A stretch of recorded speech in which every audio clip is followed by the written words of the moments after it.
Ready to move in premium triplex villas at Kollur APR Projects. ఆంధ్రప్రదేశ్లో వెనుకబడిన ప్రాంతం ఏది అంటే ఠక్కున చెప్పే ప్రాంతం ఉత్తరాంధ్ర. వలస కార్మికులకు నిలయం ఆ ప్రాంతం. అభివృద్ధికి ఆమడ దూరంలో ఉండే ఆ ప్రాంతంలో రైతు కుటుంబంలో పుట్టిన దిగువ మధ్యతరగతి వ్యక్తి ఒక శక్తిలా ఎదిగాడు.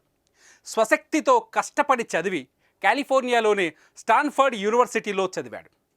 ఉత్తరాంధ్ర తిరిగి వచ్చాక పల్సస్ గ్రూప్ స్థాపించి అత్యధిక సంఖ్యలో ఉద్యోగ అవకాశాలు కల్పించాడు. అతడే ఉత్తరాంధ్రకు చెందిన గేదెల సీనుబాబు.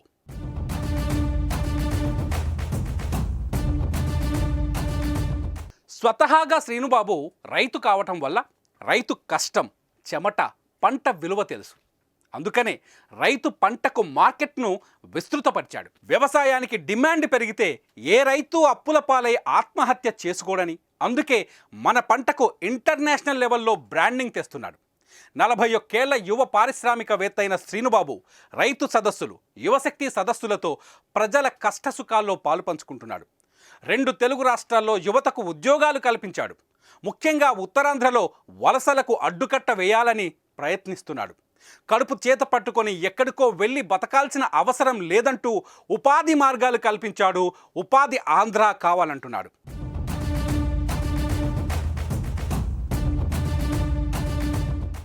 ఉత్తరాంధ్రలో పారిశ్రామిక రంగాన్ని పరుగులు పెట్టించడానికి ప్రయత్నిస్తున్నాడు. ఇటువంటి వ్యక్తి రాజకీయాల్లోకి వస్తే సమాజం అభివృద్ధిలో పరుగు తీస్తుందని గమనించి బీజేపీ గేదెల సీనుబాబుకు రెడ్ కార్పెట్ పరుస్తోంది. ఉత్తరాంధ్ర నుంచి ఎంపీగా పోటీ చేయడానికి అవకాశం కల్పించింది. శ్రీనుబాబు ఉత్తరాంధ్రలో అధిక శాతం ఉన్న తూర్పు కాపుల సామాజిక వర్గానికి చెందిన వ్యక్తి. ఇది కూడా కమలం పార్టీకి కలిసొచ్చింది. తూర్పు కాపు సామాజిక వర్గానికి సీటిస్తే బీసీలతో పాటు కాపు సామాజిక వర్గానికి కూడా న్యాయం జరుగుతుంది. ఇన్ని అనుకూల సమీకరణల మధ్య గేదెల సీనుబాబును విజయనగరం ఎంపీగా టీడీపీ, బీజేపీ, జనసేన ఉమ్మడిగా బలపరుస్తున్నాయి. ఎన్నికల్లో బీజేపీ నుంచి గెలిచే తొలి ఎంపీ స్థానం విజయనగరమే అవుతుందని అనలిస్టులు కూడా అంచనాకు వచ్చారు.